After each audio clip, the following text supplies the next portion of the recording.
ST मधून आरक्षण मिळावे यासाठी करमाळा तालुक्यातील किशोर शिंदे या तरुणानं तब्बल 2.5 तास अर्धवट पुलावर चढून आंदोलन केलंय। काय सांगशील, काय मागण्या होत्या आणि कशा प्रकारे तू हे आंदोलन स्थगित केलंय?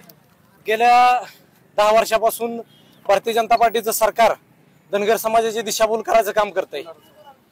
2014 पासून 2014च्या अगोदर भारतीय जनता पार्टीला देवेंद्र फडणवीसांना, नरेंद्रभाई मोदींना धनगर समाजावर होणारा अन्याय दिसत होता, पण तिथून पुढे त्यांना दिसेना, कारण त्यांचं सरकार आलं। त्यावेळेस देवेंद्र फडणवीसांनी शब्द दिला होता धनगर समाजाला, एसटी आरक्षणाच्या अंमलबजावणीचा प्रश्न मिटवतो। नरेंद्रजी मोदी साहेबांनी सोलापुरात देखील शब्द दिला होता धनगर समाजाला। त्यांना त्याच्या अगोदर धनगर समाजावर होणारा अन्याय दिसत होता, पण सत्ता आल्यापासून दिसेना। त्याच्यानंतर गेल्या मागल्या काही 1 महिन्यापूर्वी मी मुख्यमंत्र्यांना 10 दिवसात 10 लाख मेल अशी मोहीम राबवली होती। हे मेल करत असताना संपूर्ण महाराष्ट्रातील जवळपास 12 लाख धनगर समाज बांधवांनी मुख्यमंत्र्यांना मेल केले, परंतु आजपर्यंतही मुख्यमंत्र्याचा काही मेसेज आला नव्हता, त्याला रिप्लाय आला नव्हता।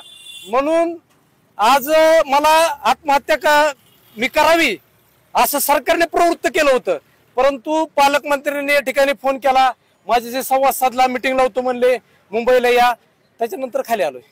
काय कधी मीटिंग लावणार वगैरे काय असं आश्वासन दिलंय का? पत्र पाठवतो म्हणले, आता पत्र येते थोड्या वेळात।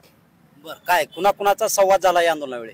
या आंदोलनावेळी सन्माननीय गोपीचंदजी पडळकर साहेब, महादेवजी जानकर साहेब आणि संघर्ष योद्धा सन्माननीय दीपकजी बोराडे साहेब यांच्याशी संपर्क साधला गेला।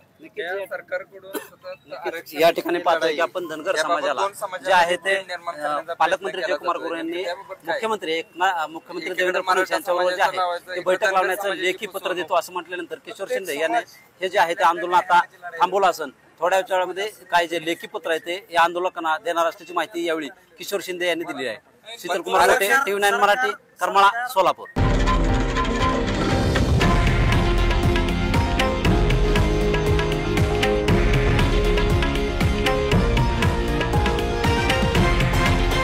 हे आहे देशातील नंबर 1 न्यूज नेटवर्क आणि आपण पाहत आहात TV9 मराठी, एकमेव।